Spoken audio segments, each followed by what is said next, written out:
कि किसी एक इंसान के चक्कर में आके तुमने अपनी पूरी जिंदगी को बर्बाद कर लिया। खुद ही सोचकर देखो ना, पहले कितने अच्छे थे हर चीज में, पढ़ाई में, लिखाई में, काम में, हर चीज में अच्छे थे तुम।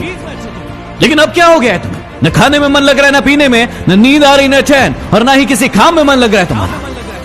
मुझे भी पता है और तुम्हें भी पता है ये चक्कर क्या है, ये मांजरा क्या है, और तुम खुद भी इस चक्कर से बाहर निकलना चाहते हो।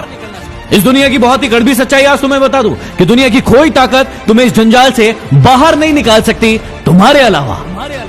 तुम्हारा दर्द, तुम्हारा दुख, तुम्हारी पीड़ा सिर्फ और सिर्फ तुम्हें नजर आएगी, किसी और को नहीं। इसलिए किसी और से उम्मीदें लगाना बंद करो और अपने ऊपर भरोसा करना शुरू करो। अरे इतने कमजोर नहीं हो तुम, ऐसे तुम्हारी जिंदगी में कई लोग आएंगे और कई लोग जाएंगे। तुम्हें क्या लगता है एक इंसान के कारण तुम अपनी जिंदगी को बर्बाद कर दोगे?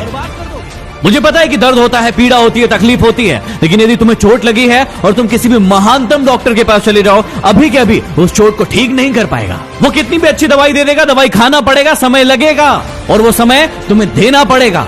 उस घाव को ठीक करने के लिए समय देना पड़ेगा, इस बात को याद रखना। और जितना बड़ा घाव उतना ज्यादा समय लगेगा। अभी उस घाव को लेकर बैठे रहोगे और रोना रोते रहोगे कि मेरे साथ ये हो गया, मेरे साथ वो हो गया, वो मुझे छोड़कर चला गया या चली गई, तो हमेशा के लिए ऐसे ही रह जाओगे। हर इंसान की जिंदगी में ये दुख तकलीफ है, लेकिन जो इसका रोना नहीं रोते हैं वही जिंदगी में आगे बढ़ते हैं। मुझे पता है कि तुम्हें उसकी याद आ रही होगी और तुम उसे अपनी जिंदगी में वापस चाहते हो, लेकिन याद रखना, रिश्तों की माला यदि एक बार टूट जाए और उसे वापस बनाओगे तो वो छोटी पड़ ही जाएगी। तो अब ये सब फालतू की बातें सोचने की बजाय ये सोचो कि अपनी जिंदगी में आगे कैसे बढ़ना है। कहा था ना उसने तुम्हें कि तुम अपनी जिंदगी में कुछ नहीं कर सकते, तुमसे कुछ नहीं होने वाला। तो क्या सही साबित कर दोगे उसे?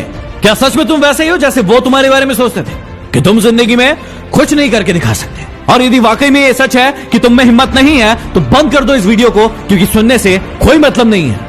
लेकिन यदि आग है अंदर कुछ बनने की, कुछ कर दिखाने की, तो इस वीडियो को तब तक देखना जब तक कि तुम्हारा खोया हुआ सम्मान तुम खुद से वापस न ले लो। याद है ना कितना जलील किया गया था तुम्हें तुम्हारी औकात याद दिलाई गई थी। अब ये तुम्हारे ऊपर निर्भर करता है कि तुम्हें भूल जाना है वो सब, या फिर उन्हें उनकी औकात याद दिलाना है। मुझे नहीं पता कि तुम खुद का कितना सम्मान करते थे, खुद को कितनी इज्जत देते थे, लेकिन आज के बाद याद रखना, खुद का सम्मान सबसे पहले। यदि तुम्हें लग रहा है कि भूलना मुश्किल है और नहीं भूल पाओगे, तो कौन कह रहा है भूलने को? मत भूलो, अपने आप को आगे बढ़ाओ, और इतना आगे बढ़ाओ कि पूरी पृथ्वी पर चाहे वो कहीं भी हो, जब तुम सफल हो तो तुम्हारी सफलता की गूंज उसके कानों में सुनाई पड़े। तो चलो एक काम करो, जिसे भी अपनी सफलता की गूंज दिखाना चाहते हो, बताना चाहते हो, उसके नाम का पहला अक्षर कमेंट बॉक्स में जाके लिखो, और अपने आप से वादा करो कि अब तुम नहीं रोगे, रोएंगे वो जो तुम्हें रुलाने आए थे। यदि बात